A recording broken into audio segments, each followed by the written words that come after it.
Hey everyone, welcome. Today, we're going to crack the code on a truly legendary cookie, the Qurabiya from Tabriz. We're going to uncover that one professional secret, that one special technique that gives it that incredibly soft, delicate, and famously chewy texture everyone talks about. And that's exactly what we're going for, a special texture and unparalleled taste. This isn't just any old almond cookie, you know? It's a confection that, when you get it right, is just unforgettable. And by the end of this, you'll know exactly how to do it.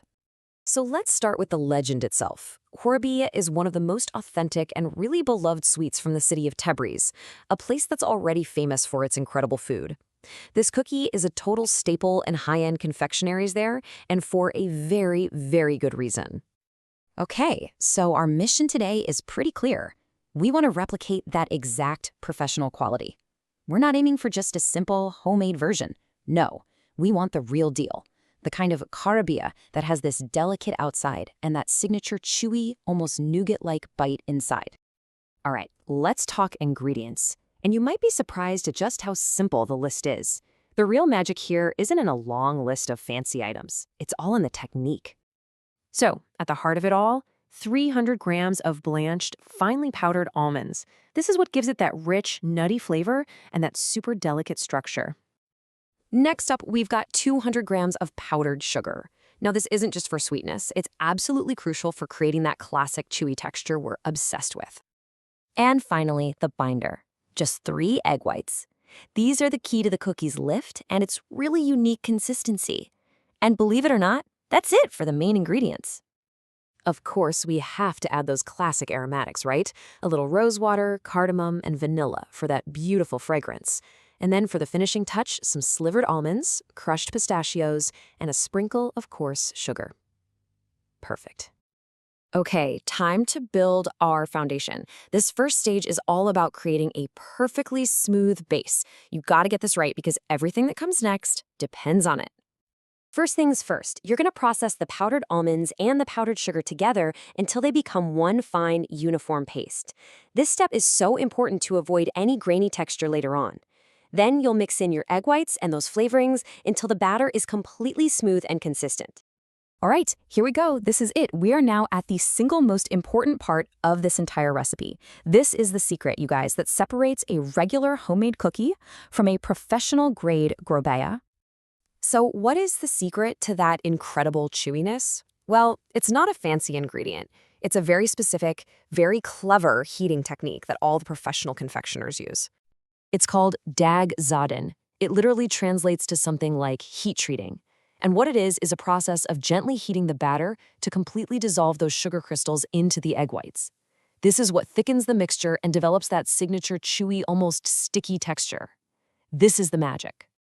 So here's how you do it. You put the batter in a pot over very low heat and you stir it constantly for about 10 to 15 minutes. You're looking for a transformation here. The batter's gonna get thick and develop this beautiful glossy shine. And the key test is super simple. Just touch it. It should feel very hot, but not so hot that it actually burns you. Now, this slide shows you just how fine the line is. You absolutely have to use low heat and stir the whole time. If that heat gets too high, or if you stop stirring, you're going to scramble the eggs and the texture will be completely ruined. So remember, the goal here is to warm and dissolve, not to cook. For all of you who like to be precise, if you have a thermometer, the ideal temperature for this dag zaden process is right between 60 and 70 degrees Celsius. That's the perfect sweet spot to dissolve the sugar without cooking those egg whites. After the heating step, you're going to need some patience. You have to cover the batter and make sure the plastic wrap is touching the surface so it doesn't form a skin, and just let it cool completely at room temperature. This can take several hours, maybe even overnight, but it's worth it. It allows the batter to set and get even thicker. And now for the final form. We've done all the hard work and it's finally time to shape and bake these beauties. This timeline lays out the final steps perfectly. Go ahead and prep your baking sheet with parchment and a little sprinkle of coarse sugar. That gives it a lovely, crisp texture on the bottom. Then pipe the cooled batter into circles, top them with almonds and pistachios, and they are ready for the oven. Okay, let's talk baking. Preheat your oven to somewhere between 160 and 175 degrees Celsius. They'll need about 15 to 20 minutes, but here's a tip. Don't watch the clock. Watch the cookies. The second the edges turn a light golden brown, they're done. If you overbake them, they'll get dry. So pull them out and let them cool completely right on the tray.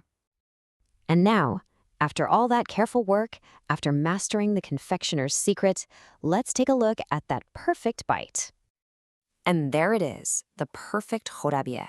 It's soft and delicate on the outside with that signature, satisfyingly chewy center. This is the authentic taste of Tabriz, and you did it yourself. So by mastering just one critical technique, you've unlocked the secret to a truly legendary sweet. The only question left is, are you ready to try it?